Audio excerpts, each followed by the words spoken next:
Magandang gabi.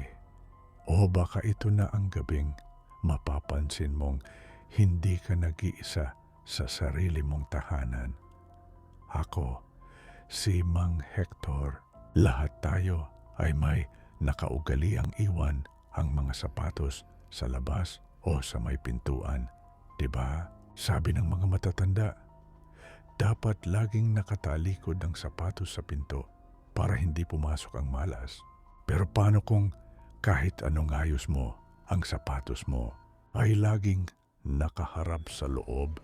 Tila ba may invisible na paa na pilit na gustong pumasok sa iyong buhay?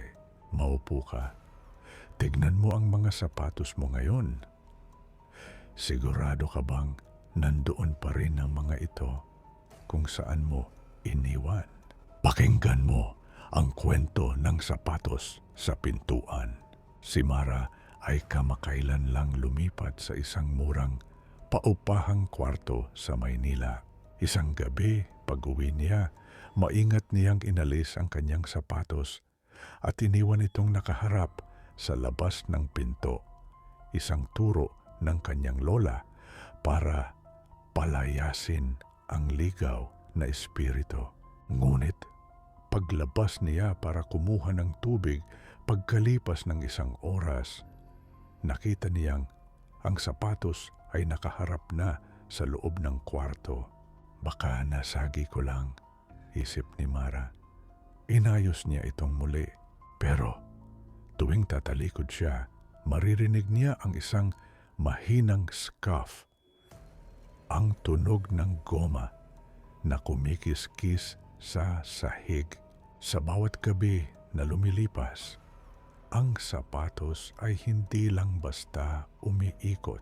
Napapansin ni Mara na ang sapatos ay unti-unting pumapasok sa loob ng bahay. Mula sa pinto, napunta ito sa sala. Hanggang sa isang gabi, nakita niya itong nasa tapat na mismo ng kanyang kama. Ang mas nakakatakot, ang sapatos ay tila nagiging mabigat. Isang gabi, nagising si Mara dahil sa tunog ng mabibigat na hakbang sa loob ng kanyang silid.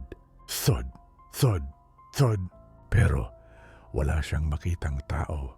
Tanging ang kanyang sapatos lang ang gumagalaw, na tila may suot itong aninong hindi nakikita.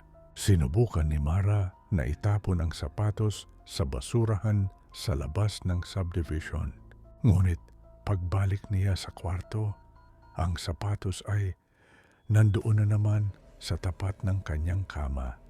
Basa, maputik, at may amoy ng lupang galing sa sementeryo. Sa pagkakataong ito, hindi lang sapatos ang nakita niya. Sa itaas ng sapatos, dahan-dahang namuo ang isang figura ng isang lalaking putol, ang mga paa na pilit na isinisiksik ang kanyang mga tuod sa sapatos ni Mara. Akin yan, bulong ng boses na tila galing sa ilalim ng lupa. Kinabukasan, natagpuan si Mara na nakatulala sa gitna ng kanyang kwarto. Hindi siya makalakad. Ayon sa mga doktor, ang kanyang mga paa ay biglang naging parang sa matanda, tuyo at walang buhay. Sa tabi ng kanyang kama, ang sapatos ay nandoon pa rin, nakaharap sa kanya. Tila naghihintay na isuot muli ng kung anong nilalang na matagal nang naghahanap ng paraan para makalakad muli sa mundo ng mga buhay.